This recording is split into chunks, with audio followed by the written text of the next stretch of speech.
Good morning बच्चों। आज हम आपकी ये 6 क्लास की जो वर्कशीट है इसको कंप्लीट करेंगे। फर्स्ट क्वेश्चन देखो यहाँ पर। पिछली बार हमने जो नाउन्स पढ़े थे उसके बारे में पहले जान लेते थोड़ा सा।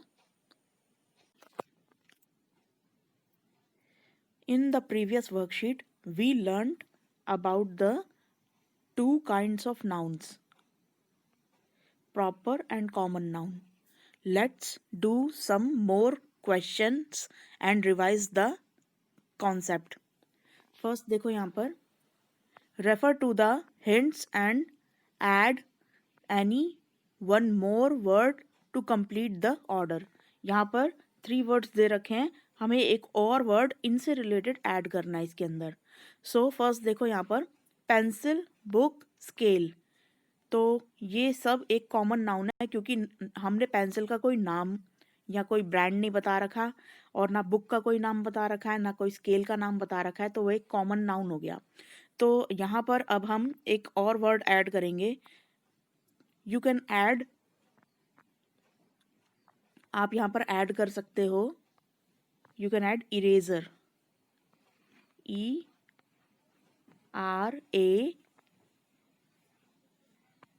ये स्पेलिंग देख लो यहाँ पर इरेजर की, ERAZER।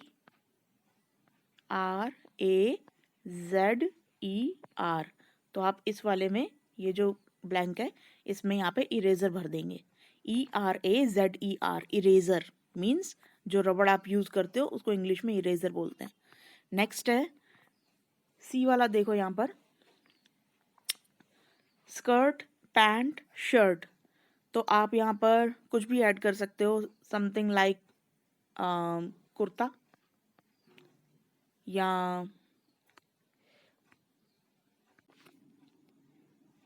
आप यहाँ पर कुर्ता लिख दीजिए, KURTA, कुर्ता। ठीक है। नेक्स्ट है सेकंड वाले में, ये सी वाले में आप यहाँ पे कुर्ता लिख दीजिए। हमने कोई ब्रांड का नाम तो बताया नहीं है, जैसे स्कर्ट, पैंट, शर्ट है वैसे कुर्ता भी है। नेक्स्ट है आपका बी, यहाँ पर रोज, जैस्मिन, लिली। तो यहाँ पर हम एक पर्टिकुलर फ्लावर का नाम बता रहे हैं कि जैसे रोज, जैस्मिन, लिली। तो आप यहाँ पे एक और फ्लावर नेम ऐड कर सकते हैं, आपके मनपसंद भी ऐड कर सकते हो, ज़रूरी नहीं है कि जो मैं लिखवाऊँ वही है। लेकिन अगर नहीं पता तो फिर लोटस लिख लो, LOTS, that is lotus, means कमल का फूल। नेक्स्ट है D, Mickey Mouse, Chhota Bheem. कोई भी आपका मेन जो कार्टून कैरेक्टर जो आपको पसंद हो वो आप यहाँ पे यूज़ कर लेना डी वाले में। मैं यहाँ पे लिख रही हूँ डोरेमोन, DOREMON। ठीक है। सो यहाँ पर डोरेमोन फोर्थ में आप लिख सकते हो। अगर आपको कोई और पसंद है कैरेक्टर तो आप वो लिख सकते हो। नेक्स्ट है आपका second question, underline the proper nouns in the following sentences, rewrite the sentence using capital letters in the correct place. अब यहाँ पर ये जो लाइंस दे रखी हैं इनमें गलतियां दे रखी हैं, तो आपको वो गलतियों को प्रॉपर तरीके से सही करके लिखना है इस जो ब्लैंक के अंदर है। ठीक है। तो नेक्स्ट यहाँ पर देखो यहाँ पर जैसे कि करके दिखा रखा है कि फर्स्ट वाला देखो, I met doctor Gandotra today. तो जो डॉक्टर गंडोत्रा है उसका जो डी आएगा वो कैपिटल आएगा और गंडोत्रा का जी जो है वो कैपिटल आएगा, क्योंकि नाम का जो भी फर्स्ट लेटर होता है वो हमेशा कैपिटल आता है, चाहे वो विद इन द सेंटेंस क्यों ना हो। सेंटेंस के अगर अंदर भी नाम है तो उसको भी कैपिटल लेटर में लिखोगे। तो यहाँ पे फर्स्ट सेकंड देखो जरा, राधा का आर कैपिटल आएगा पहले तो। ठीक है। राधा मेट सुमन, अब देखो सुमन भी एक सेकंड नाम है तो यहाँ पे सुमन का एस भी कैपिटल आएगा यहाँ पे। ठीक है। और फिर जतिन, जतिन का जे भी कैपिटल आएगा। ठीक है। तो ये 3 नाउन्स हो गए यहाँ पे। Underline the proper noun in the following sentences. तो यहाँ पे देखो कौन कौन से हमारे जो प्रॉपर नाउन हो गए। यहाँ पर प्रॉपर नाउन मतलब व्यक्तिवाचक संज्ञा। तो यहाँ पे 3 व्यक्तियों का नाम लिया जा रहा है। देखो फर्स्ट है आपका राधा, फिर है सुमन और फिर है जतिन। तो तीनों का जो फर्स्ट लेटर होगा वो कैपिटल आएगा। आर कैपिटल आएगा, एस कैपिटल आएगा और जतिन का जे कैपिटल आएगा। तो ये तीनों आप ठीक कर लेंगे यहाँ पर, और वो इस सेंटेंस को दोबारा लिख लेंगे बड़े कैपिटल लेटर में आर के साथ, कैपिटल लेटर में एस के साथ और कैपिटल लेटर में जे के साथ। ठीक है बच्चों। नेक्स्ट है सी आपका। ये देखो यहाँ पे सानिया का एस भी इन्होंने छोटा दे रखा है, तो आपको बड़े एस के साथ सानी इस तरीके से लिखना होगा। ठीक है, सानी इस तरीके से। ठीक है, बड़ा कैपिटल लेटर में एस लिखना होगा। तो यहाँ पर इस तरीके से लिखना होगा, जैसे ये सानिया है ना, तो इसको एस सा नी आ नेहवाल। नेहवाल का एन कैपिटल होगा और फिर उसके बाद पूरा स्मॉल लेटर्स में इज अ फेमस इंडियन। अब यहाँ पे देखो नेक्स्ट है ये सी वाले को, ये भी मैं कंप्लीट कर रही हूँ। सानिया का एस कैपिटल हो गया ये, ठीक है। फिर नेहवाल का एन कैपिटल हो गया, फिर इज ए फेमस इंडियन, तो इंडियन का जो आई है ना वो भी कैपिटल होगा। इंडियन बैडमिंटन प्लेयर, बस। ठीक है, तो यहाँ पे इंडियन का आई वाला जो है ये भी कैपिटल होगा सेंटेंस के अंदर। तो इसे बेटा दोबारा से राइट करना है। यहाँ पर ये जो ब्लैंक दे रखा है ना पूरा का पूरा इसके अंदर, तो आपको दोबारा से लिखना होगा ये पूरा सेंटेंस कैपिटल लेटर्स में। जैसे सानिया का एस कैपिटल लिख देना, एन कैपिटल लिख देना नेहवाल का, और इंडियन का आई कैपिटल लिख देना, बाकी सारे ऐसे स्मॉल लेटर्स आएंगे। ठीक है, नेक्स्ट है आपका the red fort is situated in Delhi. तो यहाँ पर देखो द रेड फोर्ट का जो आर है ना ये रेड, तो इस तरीके से आएगा रेड फोर्ट, FORT। तो यहाँ पे हमने आर कैपिटल लिख लिया, एफ कैपिटल लिख लिया, क्योंकि रेड फोर्ट बेटा एक जगह का नाम है जो कि बहुत फेमस है और पूरी दुनिया में एक ही है। तो आपको यहाँ पर रेड फोर्ट का आर कैपिटल लिखना होगा, एफ कैपिटल लिखना होगा, प्लस यहाँ पर देखो दिल्ली का भी लिखा हुआ है, तो दिल्ली का भी जो डी होगा वो कैपिटल आएगा। तो यहाँ पर रेड फोर्ट का आर और एफ तो हमने कैपिटल लिख लिया था, लेकिन दिल्ली का डी करके इस तरीके से बड़ा वाला आपको पूरी स्पेलिंग लिखनी होगी। तो कुल मिला के ये जो है आपको, और ऊपर से अंडरलाइन भी करना होगा बेटा, द रेड फोर्ट और दिल्ली, इस तरीके से। हमने प्रॉपर नाउन को अंडरलाइन भी कर दिया।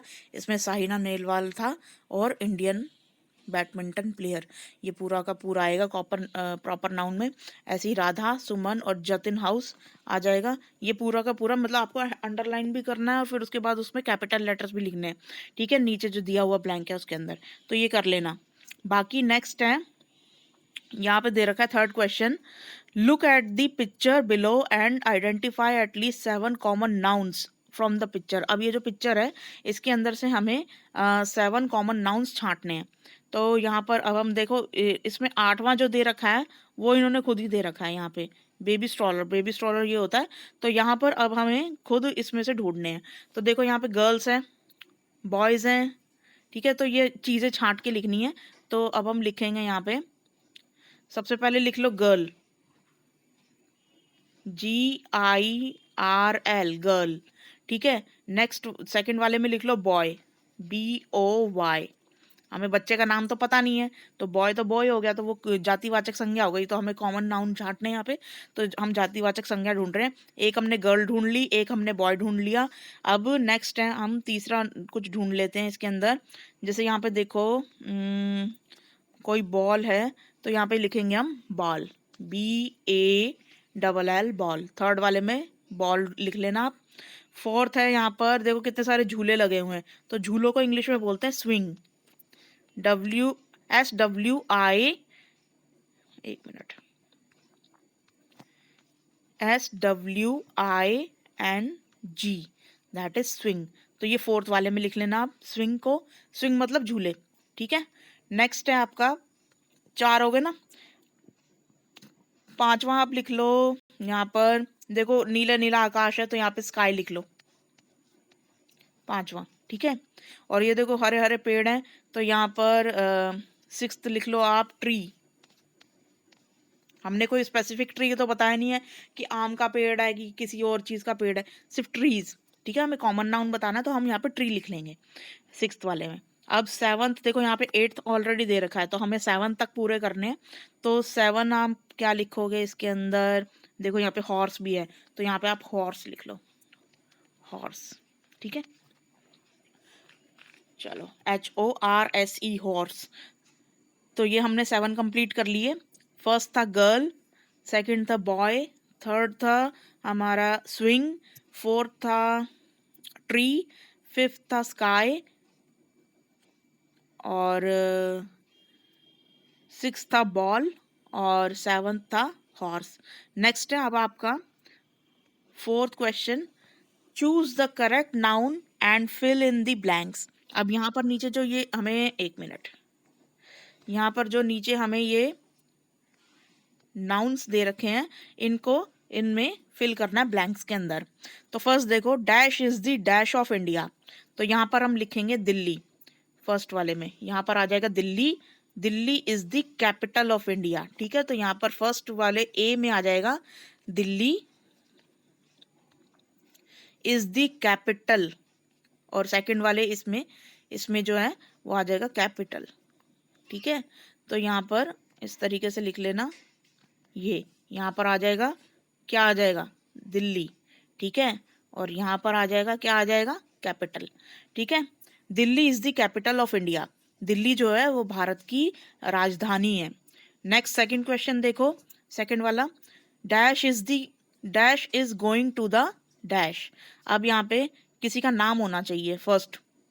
ठीक है, यहाँ पे फर्स्ट वाले ब्लैंक में, तो कौन जा रहा है? सुनीता जा रही है। ठीक है, सुनीता का नाम दे रखा है, Sunita is going to the, कहाँ जा रही है? मार्केट जा रही है। ठीक है, तो कहाँ जा रही है? मार्केट। और Sunita is going to the market, तो यहाँ पर फर्स्ट वाले में सुनीता आ जाएगा, सेकंड वाले ब्लैंक में आ जाएगा मार्केट। नेक्स्ट है यहाँ पर थर्ड देखो, the dash standing outside the class in my dash. तो यहाँ पर आप लिखोगे द बॉय, यहाँ फर्स्ट वाले में आ जाएगा boy, the boy standing outside the class is my friend. ये जो लड़का बाहर खड़ा है क्लास से बाहर, वो मेरा क्या है? फ्रेंड है। नेक्स्ट है आपका D, the dash is the second river. यहाँ पर सिर्फ एक ही गंगा का नाम, वो एक ही रिवर का नाम देखा रहा है, रिवर मतलब नदी। तो यहाँ पर जो ऑप्शंस में एक ही रिवर का नाम दे रखा है, दैट इज गंगा, तो गंगा को आप यहाँ भर दोगे, the Ganga is a second river. ठीक है, तो यहाँ पर आपके सारे कंप्लीट हो गए ब्लैंक्स। अब नीचे सरकार की तरफ से एक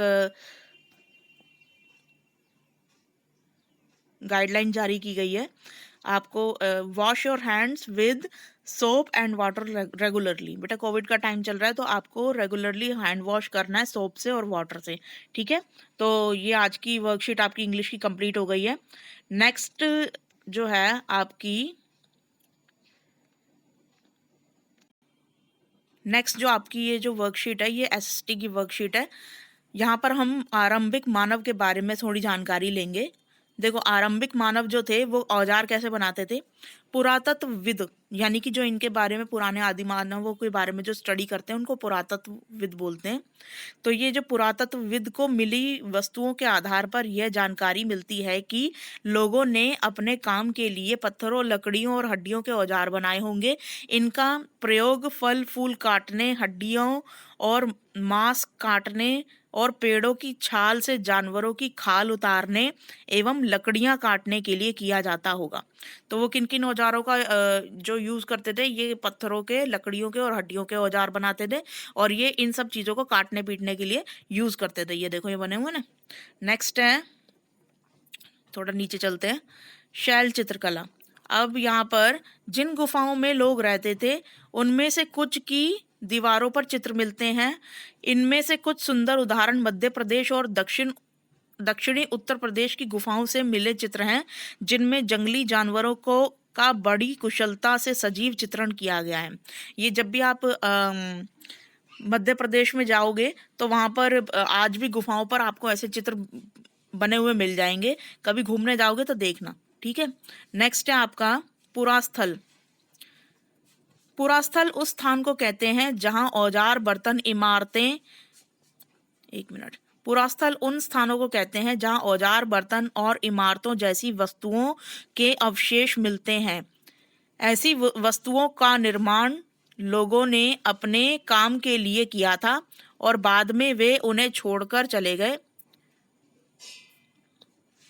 ऐसी वस्तुओं का निर्माण लोगों ने अपने काम के लिए किया था और बाद में वे उन्हें वहीं छोड़ गए। ये जमीन के ऊपर, अंदर, कभी कभी समुद्र और नदी के तल पर भी पाए जाते हैं। ये जो पुरास्थल होते हैं ये उन्हें कहते हैं जहाँ पे औजार, बर्तन, इमारतें जैसी वस्तुएं, अवशेष मिलते हैं।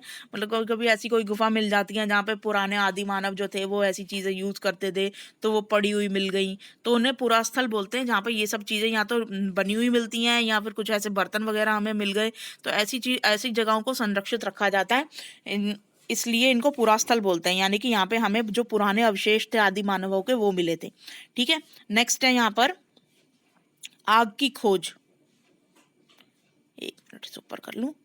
हाँ, आग की खोज। पुरास्थल कुरनूल गुफा में राख के अवशेष मिले हैं। इसके आधार पर हम कह सकते हैं कि आरंभिक लोग आग जलाना सीख गए थे। आग का इस्तेमाल कई कार्यों के लिए किया गया होगा, जैसे कि प्रकाश के लिए, मांस भूनने के लिए और खतरनाक जानवरों को दूर भगाने के लिए। तो कहाँ पर मिला था ये जो अवशेष थे, मतलब कि आग जलाने के, वो हमें मिले थे कुरनूल गुफा में। ठीक है, नेक्स्ट है हमारा फर्स्ट क्वेश्चन। देखो, खाद्य संग्राहक के औजार किस चीज से बने थे। यहाँ पे खाद्य संग्राहक बेटा आदि मानवों को बोला गया, तो यहाँ पे आप आदि मानव नहीं लिखोगे, जैसी बुक की लैंग्वेज है आपको उसी लैंग्वेज में आंसर करना होगा। तो हम यहाँ पे आदि मानव को खाद्य संग्राहक बोल रहे, तो हम खाद्य संग्राहक के बारे में ही लिखेंगे। तो यहाँ पर देखो, खाद्य संग्राहक के औजार किस चीज से बने हुए थे, तो यहाँ पर हमारा आंसर हो जाएगा, ऊपर चलते हैं, ये किस चीज से, पत्थरों से, लकड़ियों से और हड्डियों के औजार थे। ठीक है, तो हमारा जो आंसर हो जाएगा ये फर्स्ट का, वो ये हो जाएगा। नेक्स्ट है पुरास्थल किसे कहते हैं। पुरास्थल के बारे में हमने यहाँ पढ़ा है, तो ये पूरी की पूरी जो परिभाषा है वो आप लिख देना। पुरास्थल उस स्थान को कहते हैं जहाँ औजार, बर्तन, इमारतें जैसे वस्तुओं के अवशेष मिलते हैं। तो ये यहाँ से लेकर ये यहाँ तक हो जाएगा, मिलते हैं तक। ठीक है, ये 3 लाइनें हो जाएंगी, फर्स्ट, सेकंड और ये मिलते हैं तक। ठीक है, नेक्स्ट है आपका, आरंभिक लोग आग का उपयोग किन कार्यों के लिए करते होंगे। तो यहाँ पर देखो, आग का उपयोग किस चीज के लिए करते थे। यहाँ आरंभिक लोग आग जलाना सीख गए थे। आग का इस्तेमाल कई कार्यों के लिए किया जाता होगा, जैसे कि, अब यहाँ पे देखो, फर्स्ट है यहाँ पे प्रकाश के लिए, मांस भूनने के लिए, खतरनाक जानवरों को दूर भगाने के लिए। तो ये यहाँ पे 3 कार्यों के लिए, एक तो प्रकाश के लिए, एक मांस भूनने के लिए और एक आपको खतरनाक जानवरों से बचाने के लिए उन लोगों को ये आग का प्रयोग करते होंगे। तो ये यहाँ पे आप थर्ड वाले आंसर में लिख देंगे। ठीक है, तो अब ये सरकार की तरफ से एक मैसेज है कि कोविड-19 के विरुद्ध लड़ाई को में सुरक्षित रहने के लिए क्या यूज करेंगे आप, मास्क का उपयोग करेंगे, मास्क का। ठीक है, तो आप मास्क पहने रहिए और सुरक्षित रहिए। ठीक है बच्चों, आज की जो वर्कशीट है ये कंप्लीट हो गई है। तो अब थैंक यू, अगर ये कर लेना अपनी कॉपी में, और बाकी थैंक यू, बस।